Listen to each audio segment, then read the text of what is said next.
시편 50편입니다.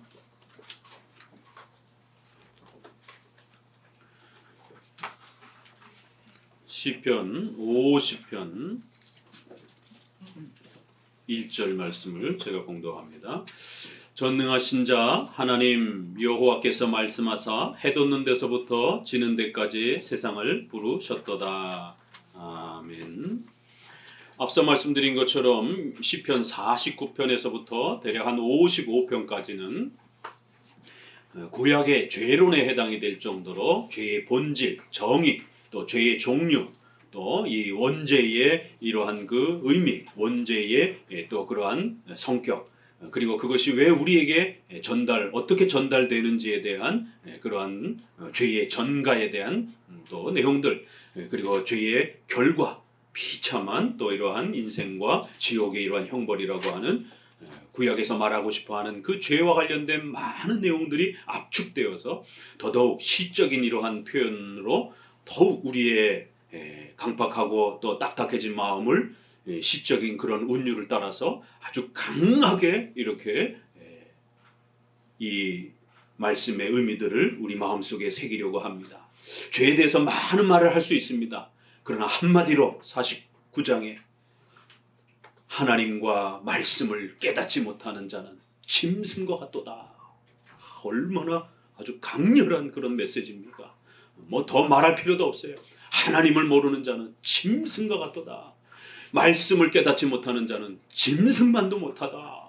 그냥 한마디로 모든 결론을 내립니다. 49장은 아담으로부터 첫 범죄, 바로 오리지널 신이라고 하는 첫 범죄, 우리의 시조가 범죄한 그 첫 범죄로 원죄, 또 근본적인 하나님을 싫어하는 우리 인간의 본성적인 그러한 죄라고 하는 이러한 원죄의 이러한 모습을 따라서 죄의 정의와 또 이 원죄의 이러한 참혹함과 무서움들을 우리가 함께 살펴보았습니다. 50장은 원죄로 말미암아서 이제 우리 인간에게 주어지는 그 비참한 그 결과들에 대해서 좀 더 많이 이렇게 소개를 합니다. 특별히 불신자들을 향하여 아주 엄중하게 책망하면서 그 원죄의 결과로 우리 인간은 전적으로 이제 부패되었다라는 것. 하나님 앞에 정죄, 저주 받음으로 인하여 영원히 지옥의 형벌을 받아야 되는 이런 책임, 또 이 땅에서 비참해지는 그러한 삶의 비참한 책임, 이러한 하나님의 정죄 때문에 우리 인류는 어마어마한 부패와 타락과 또 무능력과 본성의 부패함과 악함이 실제로 또 발생되었다라고 하는 죄책의 열매로서의 이러한 부패. 원죄에는 죄책과 부패라고 하는 두 가지 요소가 포함되어 있다라고 말씀을 드렸습니다. 그래서 그 두 개를 우리가 통상 원죄 이렇게 말하는 거예요. 원죄는 그 원죄의 핵심, 본질인 바로 정죄에 대한 그 정죄받아 우리가 하나님 앞에 죄의 형벌의 책임을 짊어졌다라고 하는, 하나님은 재판장이기 때문에 너가 정령 죽으리라, 영원히 지옥에서 형벌받아야 된다라고 하는 하나님의 진노와 저주를 선언하셨고, 그로 인하여 인간은 벌받아야 되는 책임이 발생이 된 거예요. 그래서 이걸 우리가 줄여서 죄책 이렇게 말하는 겁니다. 원죄의 핵심은 바로 하나님 앞에 저주받은 인생이라고 하는 것, 우리들이. 그게 핵심인 거예요. 그래서 그걸 없애는 게 구원의 핵심인 것입니다. 하나님이 재판장으로서 법적으로 행위 언약을 지었던, 약속했던 그 언약을 아담이 깨뜨렸기 때문에 하나님은 법적으로 약속한 그 법적인 형벌을 내리는 것이, 그래서 법적인 저주와 정죄를 선언하는 겁니다. 너는 죄인이다. 너는 이제 영원히 벌받아야 된다. 그렇기 때문에 거꾸로 구원은 착한 일을 여러분이 많이 하고 거룩함으로 많이 자라야 구원받는 게 아니라 예수님이 죄값을 해결해 주셔야 되는 거예요. 이 정죄, 법적으로 죄인이다라고 하는 그 죄값을 완전히 없애주셔야 되는 거예요. 그래서 하나님이 우리를 바라보면서 너희는 더 이상 죄인이 아니다 라고 죄값을 이미 받았기 때문에 이제 너희는 죄인이 아니다라고 법적으로 의로움을 선언해 주는 것입니다. 이게 구원이에요. 그래서 우리가 이심칭의를 법정적 칭의, 하나님이 한 번 의롭다 하셨기 때문에, 하나님이 한 번 죄인이라고 선언했기 때문에 어마어마한 겁니다.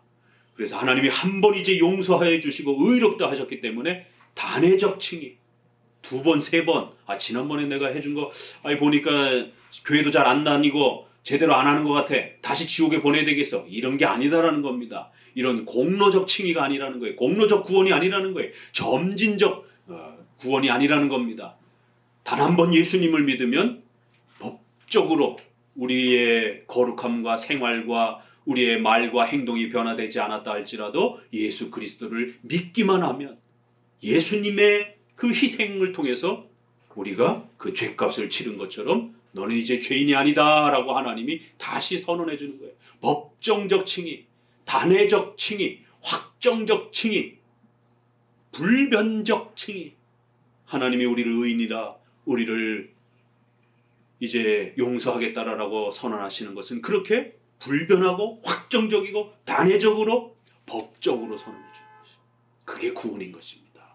이 구원을, 죄를 모르니까 사람들이 구원을 착각을 해가지고 갑자기 막 구원을 받으면 막 불이 임해가지고 막 땅바닥에 쓰러지고 막 전기가 오고 막 무슨 이상한 소리가 들리고, 이게 이제 샤머니즘 기독교가 되는 겁니다. 믿음으로 내가 죄인임을 고백하는 거예요. 이러한 아담의 범죄가 나에게까지 전가되었다라는 것을, 내가 죄인임을 고백하는 겁니다. 원죄를 내가 가지고 있다라는 걸 고백하는 겁니다. 예수님이 그 모든 나의 죄값을 대신하셨다라는 것을 믿음으로 고백하는 거예요. 성경을 읽고 성경에서 가르치는 그 죄와 예수님에 대한 내용을 믿음으로 받아들이는 거예요. 오직 믿음으로 구원받는다라는 게 이런 의미입니다. 뭘 체험했기 때문에 구원받는 게 아니에요. 목사님 아무것도 경험 못했는데, 경험 안 해도 괜찮아요. 성경의 내용을 믿고 당신이 죄인임을 고백합니까? 그 죄를 예수님이 대신 그렇게 해결해 주셨고 그 죄값을 사해 주셨다라는 것을 믿습니까? 그리고 이제 예수님과 영원히 사는 것을 믿습니까? 네, 저도 그건 믿고 싶어요. 그게 믿겨져요. 하나님의 말씀이 믿겨집니다. 그게 믿음이에요. 아무것도 요구하지 않는 것입니다. 오직 믿음만 요구하는 거예요. 그래서 오직 은혜라는 거예요.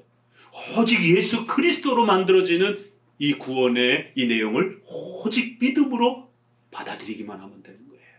그리고 이제 성화의 문제, 거룩함의 문제는 죽을 때까지 서서히 바뀌어져 가는 겁니다. 그리하여 부패와 더러움과 우리의 본성의 이러한 모자람들은 신자들에게도 여전히 남아있는 겁니다. 왜요? 육체 연약함이 아직 남아있기 때문에. 그래서 신자들도 거짓말 많이 하고 시기, 질투, 미움, 그건 목회자들도 마찬가지예요. 인간이기 때문에. 아직 우리는 육체 부활을 받지 않았기 때문에, 육체의 연약함, 사탄이 벌을 받지 않았기 때문에 사탄이 또 자꾸 유혹하는 죄의 유혹들을 우리 인간은 느끼게 되는 겁니다. 그래서 부패는, 죄책의 열매인 부패는 성화를 통해서 죽을 때까지 성장해 가는 거예요. 자, 이제 원죄가 근원적으로, 죄책도 그렇고 또 성화의 이러한 그 근원적인 죄의 원인에 대한 이런 부분들이 예수 그리스도의 피로 용서받았습니다. 그런데 그 원죄로 말미암아 나타나는 자범죄가 있습니다. 이 자범죄, 생활죄도 원죄의 결과인 거예요. 열매인 거예요. 그래서 예수님을 믿는 사람들도 자범죄, 생활죄를 범하는 겁니다. 왜요? 부패 때문에. 전적 부패와 더러움 때문에 여전히 우리는 육체의 부활이 아직 안 됐기 때문에 또 죄를 범할 수 있는 거예요. 여기서 사람들이 이제 많이 헷갈려 합니다. 목사님, 우리가 예수님의 피로 다 용서받았다며요. 그런데 왜 또 회개를 해야 되죠? 거짓말한 거, 또 시기 질투한 거, 이러한 자범죄와 생활죄에 대해서 왜 우리가 회개를 해야 되죠? 이미 다 용서받은 것 아니에요? 여기에서 구원파 이단이 들어오는 겁니다. 이제 우리 크리스찬들은 완전히 용서되기 때문에 남을 때려도 거짓말을 해도 폭력을 해도 남의 돈을 뺏어도 이제 우리 크리스찬들은 죄가 되지 않습니다. 그럼 어떻게 들으면 이게 맞는 말 같아요? 왜요? 그리스도의 피로 우리는 완전히 용서되었기 때문에 이제 우리 성도들에게는 자범죄, 회개거리가 없다라는 거예요. 자꾸 회개하고 용서해달라면 그리스도의 피로 우리가 용서받지 못한 것처럼 이렇게 그리스도를 욕되이는 거라는 거예요. 참 이 거짓된 가르침이란 이렇게 하나 차이로 달라지는 겁니다. 그러니까 크리스찬들은 회개하지 말라라는 거예요. 우리 잘못한 거 없다라는 거예요. 우리가 자꾸 회개하면 예수님의 피를 욕되이는 거고 예수님의 십자가의 희생을 무능력하는 거로 만드는 거라는 거예요. 이제 우리 크리스찬들은 마음대로 살으라는 겁니다. 크리스찬이 행하는 거는 크리스찬들은 의로운 자이기 때문에 의로운 자가 어떤 행동을 해도 그거는 죄가 아니라는 거예요. 세상 사람들이 보는 관점에서 죄지 이제 크리스찬들은 의롭고 완전한 자가 조금 때렸다고 해서 그건 죄가 되는 게 아니라는 겁니다. 남에게 거짓말하고 또 남의 돈을 좀 뺏었다라고 해서 그 죄가 되는 게 아니래요. 우리가 의로운 자가 되었기 때문에. 참 희한한 논리죠. 기독교 윤리가 다 파괴가 돼버립니다. 거꾸로 로마 카톨릭 또 알미니언주의 이런 신비주의 우리가 열심히 회개해야 됩니다. 죽도록 회개하지 않으면 중간에 다시 지옥 갑니다. 이렇게 또 가르치는 거꾸로 자범죄를 강조하려고 하다가 원죄의 용서받음까지 뭉개버리는 것이. 우리는 분명히 죄의 본질의 이 원죄를 용서받았어요. 그렇지만 자범죄는 아직 남아있는 겁니다. 자범죄는 내가 범하지 않으면 죄가 안 나타나는 거예요. 그렇죠? 죄를 범하지도 않은 거를 어떻게 미리 용서를 합니까? 자범죄는 내가 실제로 생활 속에서 죄를 범해야, 남을 때려야, 남을 욕을 해야 죄가 발생이 되는 거예요. 죄가 발생되지도 않았는데 어떻게 회개를 하고 용서가 벌써 이루어집니까? 그래서 자범죄는 실제로 우리 삶 속에서 죄가 발생이 되어야만이 죄가 되는 겁니다. 그러나 아직 우리는 완전한 존재가 육체가 아니기 때문에 여전히 생활죄를 범할 수 있는, 실수할 수 있는, 잘못을 할 수 있는 그런 연약한 상태에 있다는 거예요. 언제 죄를 범할지 아무도 알 수 없는 거예요. 우린 늘 연약하기 때문에. 그래서 이 자범죄를 너무 지나치게 회개를 강조하다가 예수 그리스도로부터 우리가 지옥으로부터 다 건짐을 받았는데 이 원죄까지 용서받지 못해갖고 다시 지옥에 떨어지는 것처럼, 먼저 앞서서 말했던 쪽은 원죄를 너무 강조하다가 자범죄를 등한시 여기는 거고, 또 공로주의는 자범죄 회개를 너무 강조하다가 성도들을 다시 지옥에 떨어뜨리는 거예요.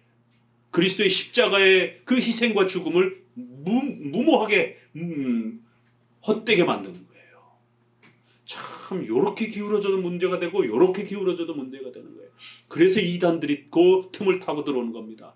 성도들이 기독교의 죄와 구원의 개념이 무엇인지, 내가 예수님을 믿음으로 구원받았다라고 하는 이신칭의가 무엇인지를 정확하게 교리적으로 정립해 놓지 아니하면 요쪽과 요쪽이 원죄를 좀 더 강조하면서 자범죄를 파괴하면서 기독교 윤리가 망가지는, 그럴듯합니다. 또 거꾸로 자범죄 회개를 많이 강조하는, 1년 12달 교회 가서 설교하면 맨날 설교가 회개 거룩해져야 됩니다. 우리는 끝까지 눈물로 회개해야 됩니다. 오늘도 회개해야 됩니다. 내일도 회개해야 됩니다. 목사님 설교가 1년 12달 회개예요. 주로 회개만 강조하는 교회가 있어요. 그런 교회들은 자칫 원죄에 대한 부분들을 망가뜨릴 위험이 있습니다. 그래서 마치 우리가 열심히 회개를 해야 지옥에 다시 안 떨어지는 것처럼, 이분들은 자범죄를 너무 강조를 해다가 원죄를 망가뜨린 거예요. 자, 정리합니다. 죄란 바로 아담과 하나님이 맺으셨던 이 행위 언약 속에서 아담이 범죄함으로 첫 범죄가 만들어졌고 시작이 되었고, 원죄가 이제 시작이 된 겁니다. 그 원죄에는 저주받는, 하나님 앞에 심판자 앞에서 우리가 정죄를 받는 죄책. 하나님 앞에 정죄를 받으니까 어떤 일이 벌어져요? 실제로 인간은 더러워지고 악해지고 부패하는 결과가 따라오는 겁니다. 죄의 부패한 본성이 열매로 따라오는 거예요. 자, 죄책의 열매도 따라오는 겁니다. 부패라는 열매가 따라오는 거예요. 또 이 원죄라고 하는 큰 원죄의 이 본질에서도 자범죄라고 하는 형태로 또 생활죄가 따라오는 겁니다. 열매로. 이걸 잘 구별을 하셔야 돼요. 그래서 죄의 종류에는 원죄와 자범죄, 죄의 본질인 원죄와 그 결과인 생활죄로 이렇게 구별이 됩니다. 그런데 이 원죄 안에도 또 한 번 더 그 원죄의 더 중요한 본질에 해당이 되는 죄책이 더 중요한 본질이에요. 원죄의 핵심인 겁니다. 하나님이 우리를 저주하고 정죄했다라는 것, 이게 가장 무서운 거예요. 그래서 그 하나님이 정죄와 저주를 거두어 주지 아니하면 우리가 지옥에서 빠져나갈 길이 없는 거예요. 근데 그 저주와 정죄를 해결할 길은 죄값을 해결해야 돼요. 왜? 죄값이 발생이 됐기 때문에. 그래서 누군가는 반드시 죽어야 돼요. 왜요? 하나님이 행위 언약의 그 약속으로 정령 죽으리라라고 그렇게 선언하셨기 때문에. 그래서 예수님이 대신 죽은 겁니다. 우리 대신 죄값을 지불하신 거예요. 그래서 예수님이 우리는 아무것도 안 했을지라도 예수님만 믿기만 하면 이제 하나님께서 너희들은 의인이다 라고 그 정죄를 거둬주시고 의인으로 선언해 주시는 것이에요. 이게 기독교 구원의 신비로움인 겁니다. 그래서 원죄 안에는 정죄의 그 책임을 받는 죄책이 있는 거고, 하나님 앞에 저주받으니까 실제로 인간은 전적으로 부패하고 더러워지는 것이에요. 그래서 원죄 속에서도 바로 죄책의 열매인 부패라는 것이 존재해야 합니다. 그래서 원죄는 죄의 본질에 해당이 되는 정죄에 해당이 되는 죄책과 그 열매인 부패가 이렇게 둘로 구별이 되는 거예요. 그런데 그 원죄도 이제 실제적으로 우리가 생활 속에서 십계명을 범죄하고 이러면 죄의 열매들이 나타납니다. 그래야 자범죄, 생활죄와 같은 이런 부분들이 또 죄의 열매로 구성이 되는 거예요. 자, 원죄 아래 죄책과 부패, 그리고 이 원죄라고 하는 큰 죄의 본질 아래에서 자범죄와 생활죄라고 하는 인간의 죄악들이 또 나타나는 것입니다. 자, 그러면 크리스찬이 된다라고 하는 것, 우리가 죄사함 받는다라고 하는 건 원죄와 자범죄 모두 용서받는 거예요. 근원적으로는. 그러나 자범죄는 아직 실제 생활로 나타나지는 않은 것이기 때문에 그것은 실제 생활 속에서 우리가 범죄를 행하면 용서를, 또 그리스도의 피로 용서를 구하면서 용서를 받는 것입니다. 그렇지만 지옥에 떨어질 정도로 그런 효과를 발휘하는 건 아니에요, 생활죄들은. 왜요? 그 죄의 본질에 해당이 되는 이 원죄를 근원적으로 용서받았기 때문에, 이 원죄로부터 자범죄의 그 악함들이 발생이 되는 거라, 이 원죄의 모든 부분들을 용서받았으면 자범죄의 이런 모든 부분들까지 과거와 현재와 미래의 모든 그러한 죄의 이 내용들을 용서받는 것이.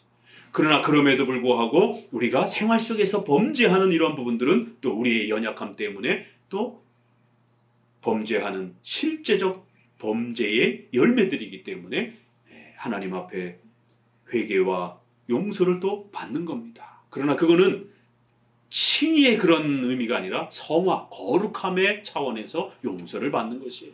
더 이상 우리 크리스천들은 단 한 번 그리스도의 피로 용서받았으면 지옥에 떨어지는 이러한 결과가 벌어지는 게 아닌 겁니다. 왜요? 그리스도의 피는 그렇게 어마어마하기 때문에 그렇습니다. 그래서 우리가 칭의를 통하여 정죄, 죄책이 용서받고 부패가 성화를 통해서 죽을 때까지 또 그렇게 용서되어지는 것이. 자, 원죄가 칭의를 통해서 용서를 받는 것이고, 또 자범죄와 생활죄들은 성화 속에서 용서가 되어지는 것입니다. 이거 헷갈려가지고 성도들이 계속 질문합니다. 카페나 밴드라든가 이런 데 보게 되면 목회자들도 이거를 반복해서 질문을 하게 되고요. 자, 이걸 정리 못하면 성도들이 어떤 일이 벌어지냐면, 자기는 원죄가 다 용서됐으니까 자범죄까지 다 용서된 것처럼 막 살아요. 기독교 윤리가 파괴가 됩니다. 구원파에 빠지게 됩니다. 한국의 구원파가 굉장히 많습니다. 오대양 사건, 또 이번에 세월호 사건, 이 다 그 구원파와 관련된 결국 그 교주 역할을 했던 사람도 죽었잖아요. 이 한국의 구원파가 이렇게 어마어마하게 많다라는 겁니다. 그래서 크리스찬들이 아주 못되고 버릇없고 이기적이고 이런 일들이 벌어지고 사회로부터 욕을 먹는 거예요. 손가락질을 받는 거예요. 기독교 윤리를 세우지를 못하는 구원관이 잘못돼가지고. 거꾸로 자범죄 회개 너무 많이 강조하다가 예수 그리스도로 말미암아 우리가 원죄 죄체 이 부분을 용서를 그리스도의 피로 완벽하게 용서받은 거를, 그래서 이제는 우리는 더 이상 하나님 앞에 죄인이 아니다라고 하는, 십계명의 생활적인 죄는 범할 수 있어요. 그러나 하나님 앞에 법적으로 너는 영원히 지옥에 벌 받아야 되는 죄인이라고 하는 그 법적인 정죄가